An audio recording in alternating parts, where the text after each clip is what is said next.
F'din katekezi maħbubin tiegħi se nkompli hekk nitkellem ftit fuq il-bruda wara li l-aħħar darba hekk bdejna b'silta miktib tal-Apokalissi li kellimna fuq il-bruda li nixtieq nerġa' naqra u nfakkarkom l-aħħar darba wara l-qrajnija rajna 12 karatteristika ta' nisrani li huwa bieret.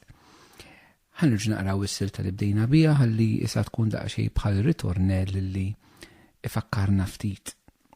Lill-anġlu tal-Knisja li hemm fil-Lawdiċija ktiblu hekk: dan jgħidlek l-ammen nixxut fidilu veru, minnu l-bidu tal-ħolqien ta' Alla. Jien naf l-opri tiegħek. U naf li inti kiesaħ u lanqas sħun. Mhux li kont jew kiesaħ jew sħun. U hekk la darba inti bieret u la sħun u lanqas kiesaħ jien se nobsqok minn ġo ħalqi. Darba rajtilkom eżisti kemm hija kelma serja din fejn tidħol il-bruda fil-mixja tal-ħajja tagħna. Il-ħajja tagħna bħala nsara. Mhix ħanirrepeti 12 karatteristika li tajt tan-nies birda fil-każ tistgħu segwu dik il-katekezi għal darb'oħra, imma llum se nkomplu nibnu daqsxejn ftit fuqha. Ħa naraw daqsxejn ftit illum eżistijej propju il-bruda fiex iġġibna.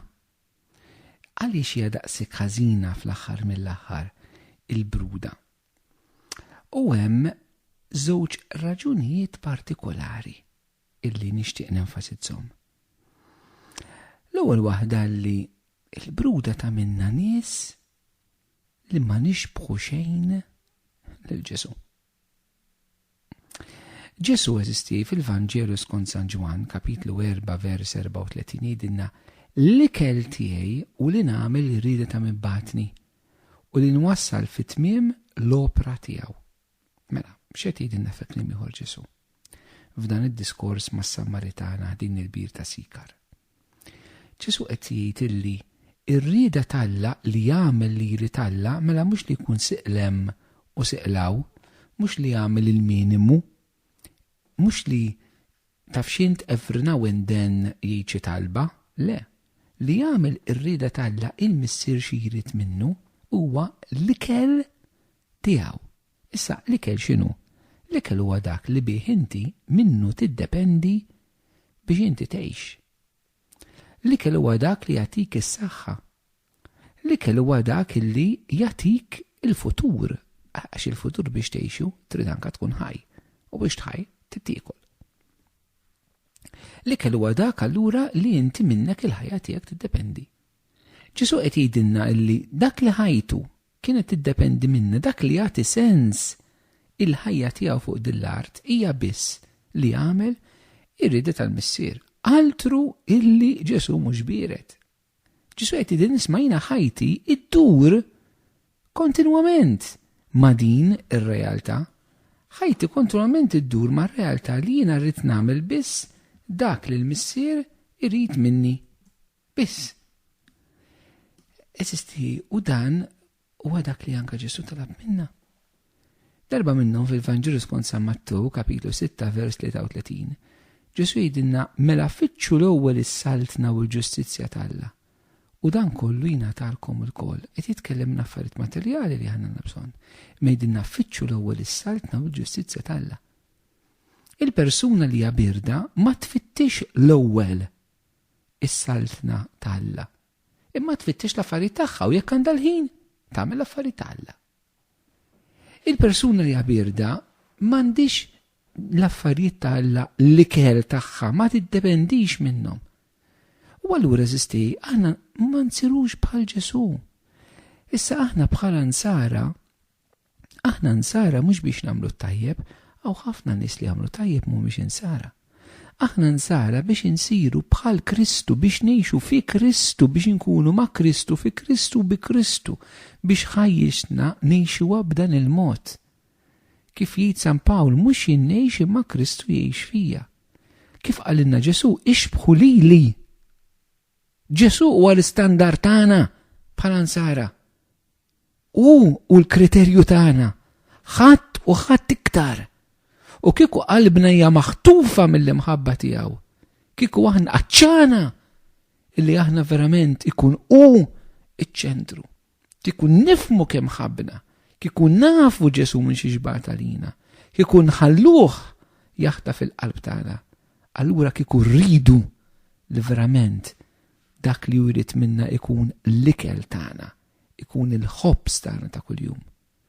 Ija nkun rridu li f'kollox infittxu l-ewwel Alla xi jrid minni, mhux il-politiku xi jrid minni, mhux il-ħbieb, mhux in-nies popolari, mhux l-opinjonisti, mhux il-preżentaturi tal-programmi tar-radju u television, imma Ġesu xi jrid minni.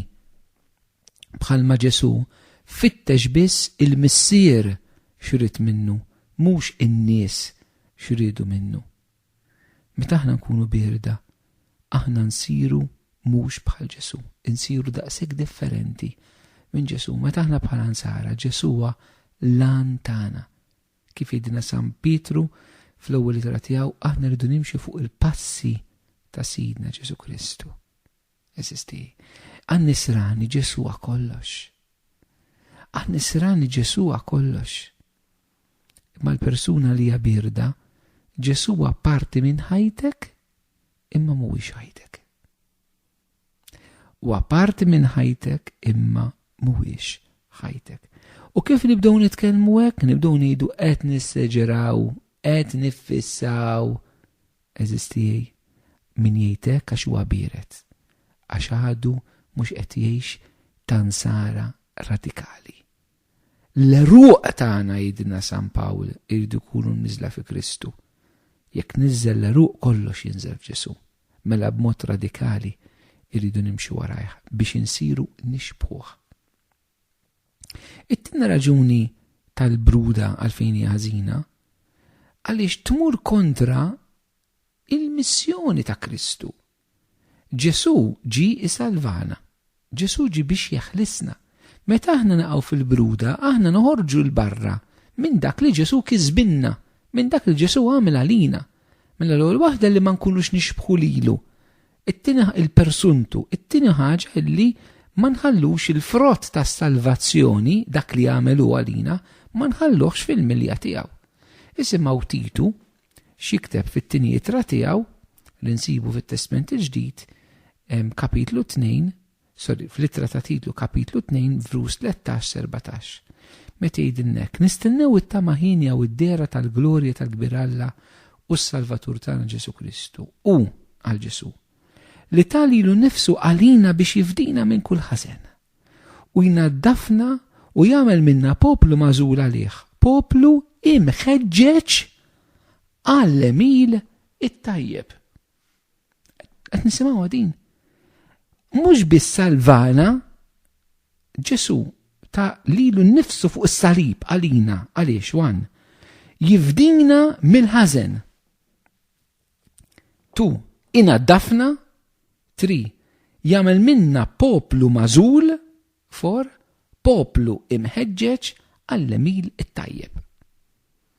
Eżistijej, Ġesu miet għalina fuq is-salib. Waħda mir-raġunijiet kif jagħtiha Titu hawnhekk biex lilna jagħmilna poplu mħeġġeġ għall-emil it-tajjeb. Il-persuna birda hija propju bil-maqlub, persuna li mhijiex imħeġġa għall-emil it-tajjeb. Infakkarkom xi qrajna fil-ktieb tal-Apokalissi meta Ġesu jgħid il-Knisja tal-Odiċija jiena naf l-opri tiegħek. Jaf li fl-opri fl-azzjonijiet m'hemmx opri ta' ħeġġa imma hemm opri ta' bruda f'din il-komunità. Ġesu eżisti, ma aħna mhu salvaxniex biex imorru l-ġenna wara li mmutu. And that's it. Ġesu mhux salvana għalina hi bye see you in heaven. Le. Eżisti, Alla jrid mill-komunità, mill-Knisja, mill-poplu tiegħu li aħna nkunu poplu meħeġġeġ għall-emil it-tajjeb. Għalhekk Ġesu miet għalina. Kif nistgħu aħna nibqgħu fil-bruda tagħna? Kif aħna nistgħu nidraw Knisja bierda? Kif aħna nistgħu nidraw ċelebrazzjoni tal-Qudies li huma boring fil-veru sens tal-kelma? Fejn donnu ħadd mu qed jipparteċipa, jew il-ftit li jipparteċipaw. Kif nistgħu naċċettaw din passività kbira fil-liturġija eżisti? Kif nistgħu naċċettaw il-passività fil-ħajja soċjali quddiem sitwazzjonijiet fejn aħna bħala Maltin imsejħin biex nuru il-fidi tagħna, twemmin tagħna, il-valuri tagħna, mhux b'xi ġlieda, imma biex nkunu xhieda awtentiċi ta' Kristu u nonqsu milli nagħmlu dan jekk ma nkunux aħna ninsara stess li nippromovu affarijiet li huma morali bħal huwa d-divorzju, l-abort, l-eutanasja, iż-żwieġ bejn omosessuali, etc. Eżisti. Meta aħna ma nibqgħux fil-ħeġġa mhux kontra l-bniedem, aħna passjoni li tkollna l-bniedem anke ma dawk li ma naqblux magħhom. Imma tkollna din il-ħeġġa verament għaliex Ġesu miet għalina lek. Eżisti. Ġesu miet għalina. Kif jiena nista' nibqa' bieret meta Kristu ta' ħajtu? U aħna noħduha kollox issa as a matter of discussion, as a matter of opinion. U Ġesu miet. U mhux qed ngħid għal min ma jemminx, għalina li nemmnu, aħna li jemminna fih, aħna li nistqarruh fil-kredu, aħna nirċevuh fl-Ewkaristija u mbagħad birda fil-ħajja ta' kuljum. Birda fl-għażliet tagħna, birda fid-diskors tagħna, birda fil-lifestyle tagħna, birda fl-istess ċelebrazzjonijiet tagħna. Imma Ġesu miet ta' ħajtu għam il-mewt biex lilna jiksibna bħala poplu imħeġġeġ għall-emil it-tajjeb. Fejn qiegħda din il-ħeġġa? Maħbub intijaj. Fejn hu dan iż-żelu? Anka fina s-saċerdoti u reliġjużi eżistijaj. Għax hekk is-saċerdoti reliġjużi anke aħna nsiru nies birda, min se jħeġġeġ il-poplu tagħna? Xi drabi nistgħu niġu bil-maqlub ikunu l-lajċi li jħeġġu lilna is-saċerdoti reliġjużi. Jekk hemm bżonn hija ħaġa tajba li jħeġġuna huma wkoll. Għax aħna maħniex eżenti milli nkunu nies birda. Eżisti, il-qudiem naraw ftit ukoll x'inhuma l-kawżi li daħluna f'din il-bruda tal-mixja tagħna. Eżisti, dawn iż-żewġ affarijiet mela, il-bruda ta' minna nixbħu mhux lil Ġesu, li tant kien imħeġġeġ, żelu għal Alla. Il-bruda biex ngħidlek toħroġna minn dak li Ġesu għamel għalina. Ġesu jridna mitalina biex aħna nkunu verament poplu mħeġġeġ għal-emil tajjeb. Waqt nitkellmu mill-bruda maħbubin tiegħi, huwa importanti li nagħmlu ftit distinzjoni bejn il-bruda u momenti ta' aridità, momenti ta' nixfa, momenti ta' prova spirituali, għaliex jista' jkun li wħud minnkom titħawdu meta nkun qegħdin nitkellmu. Il-bruda mhijiex għax jiena mmur nitlob pereżempju u ma nħoss xejn fit-talb. Ħafna nies, inkluż jien eżistijaj, meta nitolbu ma nħossu xejn fit-talb. U naħsbu li b'daqshekk allura aħna birda għax min qed inħoss xejn meta qed nitlob li mhijiex hekk eżistijaj. Jista' jkun illi fil-ħajja spiritwali jkun hemm ċerta nixfa li ġejja frott id-dnub fil-ħajja tiegħi, frott xi ħaġa li jiena ma qerrejtx, frott it-telqa tiegħi, jista' jkun, imma mhux bil-fors. Jiġifieri mhux għax ngħaddi minn nixfa spiritwali jien bil-fors għaddej mill-bruda spiritwali. Għaliex għax in-nixfa spiritwali mu speċjali meta ikun Alla ukoll li għaddina minna mhix ħtija ta' xi ħaġa li għamilt jien, imma hija grazzja fil-verità. Iż-żmien tad-deżert spiritwali huwa grazzja li Alla jagħti l-bniedem biex jippurifikah, isaffih, biex idaħlu fiktar intimità miegħu u biex jitrasformah aktar fih. Mela id-deżert spiritwali huwa purifikazzjoni, huwa intimità, huwa trasformazzjoni. Il-bruda hija tiddependi minni għal raġuni differenti. Tiddependi minn x'nagħmel jiena mill-għażliet liberi tiegħi. Hawnhekk għandna bżonn l-għaqal u l-għerf, għandna bżonn id-disċerniment. Sabiex nagħmlu distinzjoni bejn dak li jista' jkun bruda u dak li jista' jkun aridità nixfa spiritwali li tista' tiġi kkawżata minni u tista' tiġi bħala grazzja minn Alla. Waħedna ma nistgħux nkunu nafu eżisti. Għandna bżonn nies li huma mħarġin fil-ħajja tal-ispirtu li jistgħu anke jigwidawna u jmexxuna allura il-bżonn ta' diretturi spiritwali fil-mixja tagħna. U dina qed nenfasizzaw waqt li qed nitkellem il-bruda li ma nixtieqx li uħud jitħawdu jew jitkissru jew jiżvijaw spiritwalment għax ma jifhmux id-distinzjoni. Għax aħna meta nippritkaw programm bħal dan, m'għandi ħadd qudiemi qed nitkellem ma' kulħadd, imma ma tkunx taf il-ħajja individwali tan-nies x'inhija u faċilment kien hemm min joħodha ħażin. illi jkun għaddej minn nixfa, minn deżert li qallet jippermetti u mara joħodha li huwa bieret u jibda jħossu guilty kisser innifsu u dak ikun ingann ma tkunx verità. Imma importanti nagħmlu id-distinzjoni bejn in-nixfa spiritwali u l-bruda. Anka importanti f'dan il-kuntest naraw anka żminijiet tal-prova illi Alla għaddina minnhom li jkunu żminijiet ta' tbatija, ta' sofferenza li forsi inaqsulek il-ħeġġa fil-ħajja tiegħek, imma jkunu żminijiet partikolari meta Alla qiegħed ikabbrek, meta Alla qiegħed jedukak, meta Alla qiegħed jiffurmak fi żminijiet tal-prova fil-mixja tal-ħajja tagħna. Il-bruda eżistijaj ukoll nixtieq mela tilkom il-bruda ħażina għax ma tħallinix nkunu bħal Ġesu, għax biex ngħidu hekk ukoll iġib fix-xejn dak li Ġesu għamel għalina, ranna differenza bejn il-bruda u ż-żmien tan-nixfa spiritwali. Nixtieq ukoll ngħid xi ħaġa oħra fuq il-bruda li l-bruda toħloq klima.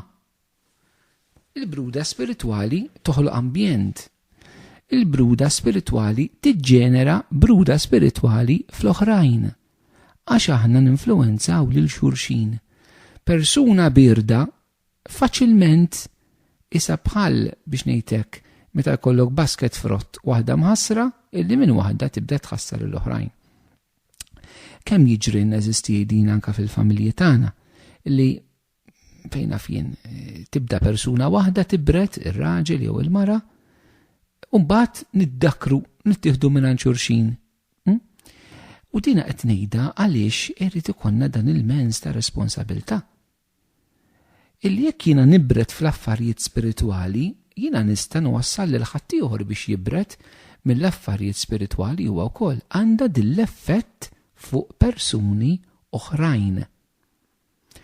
Issa iktar ma int responsabbli oħrajn, iktar tista' stess fuqek innifsek li ma taqax fil-bruda għax tista' tiffettwa ħafna iktar. Jekk int mara tista' tiffettwa l-żewġek, jekk int ir-raġel tiffettwa il-martek, jekk intom ġenituri tiffettwaw l-uliedkom, l-ulied ukoll jistgħu jiffettwaw il-ġenituri. Imma kint leader ta' komunità, leader ta' prayer group, leader ta' għada, il-bruda tiegħek tista' tiffettwa il-komunità, bħalma l-żelu tiegħek jiffettwa l-komunità. Jekk int il-kappellan li inti biret tiffettwa l-parroċċja tiegħek. Jekk int il-provinċjal li inti biret, is-superjur ta' komunità reliġjuża, inti tista' tiffettwa l-komunità tiegħek, il-provinċja tiegħek. Jekk inti għandek responsabilità anke fid-dioċesi u inti biret inti ddaħħal il-bruda. Eżisti f'dak li huma responsabbli minnek. Il-bruda għandha del ħaġa li tittieħed eżisti. Hija bħal virus li faċilment noħduh. U qed ngħidha din biex meta ngħaddu mill-bruda spiritwali ma naħsbux li di xi ħaġa problema tiegħi, le di problema tagħna. U din ngħidha mill-ġiex naħat, jekk jien ngħaddi mill-bruda ejja nara x'nagħmel għax jien ħaneffettwa l ħadd ieħor. Imma minn naħa l-oħra wkoll jekk jiena nara pereżempju leader tiegħi, kappellan tiegħi, superjur tiegħi minnu li hu biret, jiena wkoll irid noqgħod attent. Jew biex ma niddakkarx, jew biex niftaħlu għajnejh. Jew tnejdi huma eżistijaj. Anke jekk ma tġobniex din il-ħaġa. Imma l-bruda tant hija serja jekk insommu quddiem għajnejna kontinwament li qal Ġesu, mhux li kont kiesaħ jew sħun il-fatt li inti biret jiena nobsqok. U għattilkom x'tfisser nobsqok ġifri tinqata' barra mill-preżenza talla, tinqata' barra mill-preżenza talla tfisser l-infern. Daqshekk hija serja. Aħna nistgħu nikkondizzjonaw lil xulxin uħolqu dan l-ambjent dan il-klima ta' bruda. Tnaqqas talba minn hemm, tnaqqas talba minn hawn, biss tquddis tal-ħadd minn hemm, waqqaft ir-rużarju, ma tikx titlob, u issa m'hemmx għalfejn noqogħdu ħin kollu naħsbu falla, u mhux għalfejn il-Ġesu ndaħluh f'kollox, nistgħu nagħmlu affarijiet narawhom aħna, u tibda teffettwa l-xulxin. Neffettwaw l-xulxin eżistej, u din nixtieq nkunu ħafna konxji tagħha. U nixtieqek li int li qed tismani għamel din il-mistoqsija l-bruda tiegħek il-min qed teffettwa. Tgħidx li ma qed tiffettwa l-ħadd, mhix vera. Innu tawna meta mmorru l-quddiesa. Jekk taħdejk jalaq ħalqu, inti sibha diffiċli biex twieġeb għax tħossok li qed tajjat ħafna. Nida bitbissima, ma ġek jiġri u tispiċċa ma twieġibx int ukoll. Jekk taħdejk ma jkantax, inti jew tkanta minn taħt l-irsin jew ma tkanta xejn. Aħna nittieħdu l-bruda tittieħed u tittieħed malajr. Tittieħed malajr eżistijaj. Teqret komunità nisranija malajr. teqret il-ħajja spiritwali malajr. Ix-xitan hija għodda fidejh il-bruda biex itaffi l-entużjażmu, biex itaffi in-nar. Ġesu għalinna in-nar ġejt inqabbad u kemm nixtieq li tiġi qabad. Propju n-naru bil-maqlub tal-bruda, n-naru xi ħaġa mħeġġa. Il-bruda xi ħaġa mejta mitfija ta' kompromessi. Imma bħalma l-entużjażmu jista' jittieħed, anke l-bruda tittieħed u l-kol għandna din l-esperjenza. U daqt insemmiha għaliex irridu nkunu konxi tagħha. Jiena responsabbli għal ħuti. Jekk jiena dejjem minn żmien ta' bruda, irrid noħroġ minnu, u l-qudiem ħanaraw kif noħorġu minnu, mhux biss għalija, imma anke minħabba l-oħrajn. Għax jien ma nistax nibqa' niġġenera l-bruda fil-komunità, fil-parroċċa, fid-dijoċesi, fl-aqda tiegħi, fil-moviment tiegħi fejn qiegħed jien, fil-familja, fuq il-post tax-xogħol, ma nistax. U dan fuq kollox jeżisti. L-istess semmejt il-bruda liturġika jiena, ma semmejt ukoll il-bruda kif nitkellmu fuq valuri jeżisti, meta nagħlqu ħalqna noqogħdu lura, meta aħna stess indaħlu double standards x'nemmen jien nżommu għalija ma nimponix fuq is-soċjetà. Allura jekk niġu għall-vot, nieħu għall-deċiżjoni, niddeċidi bil-maqlub tal-nemmen biex ma nħossniex li qed nindaħal lill-oħrajn. Tistennu għall-gideb ta' żminijietna li aħna ngħixu fih. Li naqgħu f'din il-bruda aħna u niġġerrebraw bruda u ħażen madwarna. Naf li dak li ma jġobx il-ħut eżisti. Skużawni minn xaw biex noġobkom jgħetaw biex inxandir il-verità tal-Vanġelu tal-kelma tal-Alla. Anke dik ma tagħmilniex popolari fil-ħajja tagħna. Imma llum saqsilek innifsek jien ta' min jien responsabbli bil-bruda tiegħi. Però anke mistoqsija oħra tistaqsu nafusna. Il-min qed nara li huwa bieret u forsi jiena minix qed inħeġġu. Irid nagħmilha dik il-mistoqsija. Mela jien il-min qed inġieli sir bieret. Jien il-min qed nara li huwa bieret u min qed nagħmel xi għalih. At least itlob għalih, jew at most, skont kif tħares li jittalb. Itlob għalih, itlob għal dik il-persuna. Eżisti. It-tielet ħaġa li nixtieqkom nistaqsu llum huwa hemm xi ħadd li huwa bieret li jien qed jinfluwenza lili? Ħanibqa' nħallih jinfluwenzani jew jien ħanuħu d-deċiżjoni li ma nħallihx jinfluwenzani.